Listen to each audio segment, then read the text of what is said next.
you know, you guys being on the edge of the whole new world, can no longer just be funny like Howard Stern and Drake being funny. Well, okay, maybe you can parlay that into a great gig. But you need to be a really good blogger to be an on-air personality. You need to be really adept at social media. You really have to know how to use Twitter and Facebook and everything else. So that's what Jody was talking about being broad-based. I mean, all the, you know, I work in the studio. I'm a commercial, you know, I'm a writer and commercial producer, audio producer. But all the air talent in our building, you know, on all our stations and throughout our company they're required to blog. They're required to run Facebook pages and everything else. Both their personal pages, you know, at least, you know, tied in through the station. And that's on top of what we, you know, our web department. We have an interactive department that runs all our online content, extraneous to that, you know. But all the individual personalities on the radio stations are required to do all these additional steps. And this is while they're on the air too. I know Jan Snyder at Kiss, she's on the air in between breaks when the songs are playing. Remember, she's tweeting and she's doing Facebook and she's all over the place at that time. So it's not just playing the hits from 6 to 10 in the morning. On top of being like you're focusing on what you're going to say next. Exactly. So think about what you're doing. I mean, you're literally, as Chris would say, as a drummer, what do you call when you do everything at one time? I mean, you're tweeting, you're Facebooking, then you're thinking about what am I going to say next. That's what you do now when you're sitting in the role playing building. And you tweet your contests, and yeah, it's true. It's all about immediacy.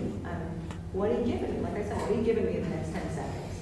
People want to know. I think the most important thing, and it's not gloom and doom in our industry by any chance. I think there's be more jobs available because, like you said, we're broad, I mean, we're just growing in digital capacities and everything else. I think you have to have the ability to change. You got to be able to go with the flow. Because I've seen so many dinosaurs who just have been in the business 20 years and they don't want to blog. They're not a year. They don't want to blog. I'm not going to blog. You know what? We got to cut somebody. We're going to cut that. We're going to make somebody else in. Because you have to blog. You've got to tweet. You got to make copies. You're a salesperson. You're that guy that's in the corner, and you constantly, I hate this, and it's not fair, and then you get somebody else doing that. That's the one they're going to take out, not the one that just goes, okay, it's a business, I understand it. You might like, they make decisions that we all hate every day, but you got to go with it because they're your boss, basically. So you got to have that flexibility and the ability to change and stay positive as best as you can. We love it, man, days, but you have to, right? You all agree, you have to have that ability to go with the flow and to change. Somebody wrote another quick question on top of it because of this. Should we know a lot about computers? What do you guys think the answer to that is? Yeah. Mm-hmm. Yes. Yeah. You know about it already. I mean, your generation is a computer generation. You know about social media. I don't have to tell you how to tweet. It really is a big part of the job. I mean, I'm not playing CDs. I'm not spinning records. It's all computerized. All my commercials, all the promos, everything is on computer. And of course, the music library. And we're a 5-station cluster. We've got all that music in there, and I know how to get into each one too. On the other side, production. You have to know how to edit. You know, your MP3s and stuff. You can tell everybody about computers better than I can. But I mean, just from emailing your record label people and keeping in touch to pressing play when you're on the air, it's all computerized. Everything.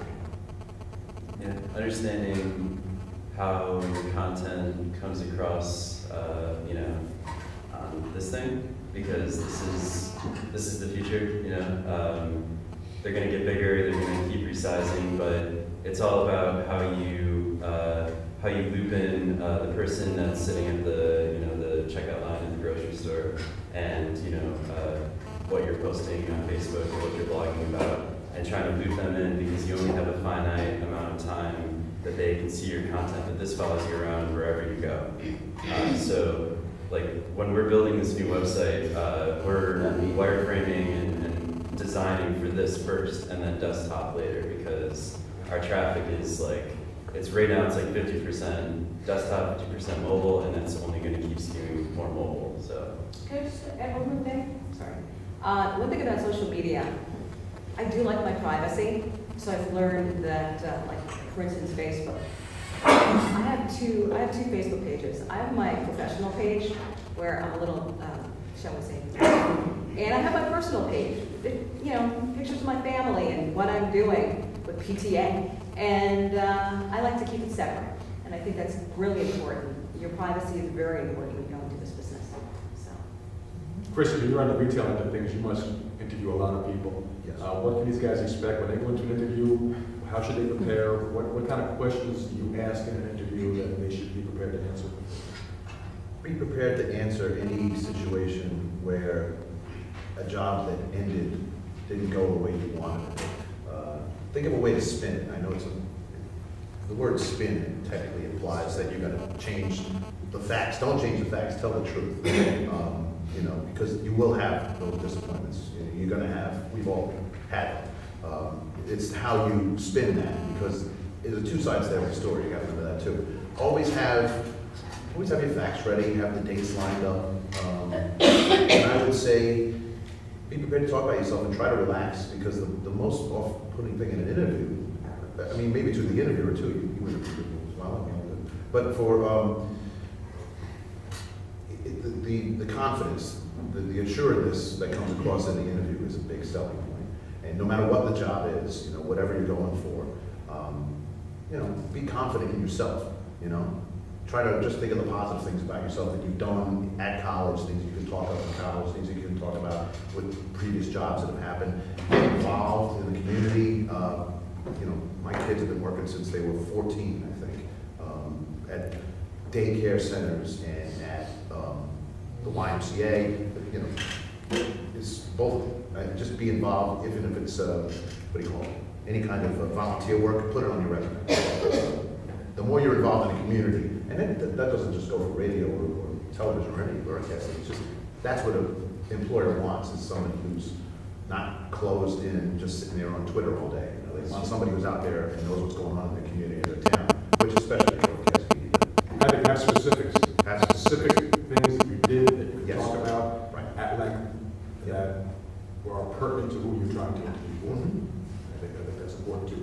I think something else as well is that, keep in mind that we all praise internships. We'll tell them we can't say that get an internship. That's an interview. When you walk in that door, you're on a 30-day or 60-day interview. Understand that. That's what we say. Walk around, meet everybody, dress appropriate, be on time.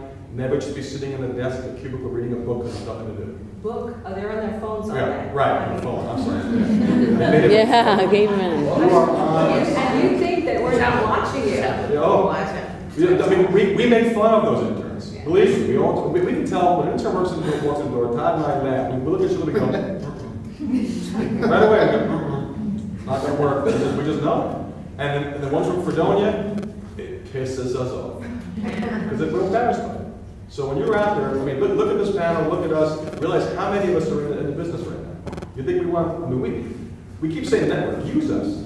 I mean, if you're looking for a job in one of our areas, you know, reach out to us. We're easy to access now. It's very simple. We'll give you our cards or whatever. It's not a big deal. But that's your first step. We're your first line of defense or offense, however you want to put it. Use us. But when you're in an internship, engage everybody. I mean, Megan was an intern. She was the best intern ever. Want to know why? Because she knew she had it. Because I told her, we walked around the building. Megan was with Janet Snyder. Then she was working in traffic, and then she was in promotions. I mean, that's what you got to do. You got to just walk around and meet everybody. Roll your sleeves up, get a feel, because you never know when a job's going to open. A job in traffic might open. And if they know who you are, they're going to say, let's go talk to Susan.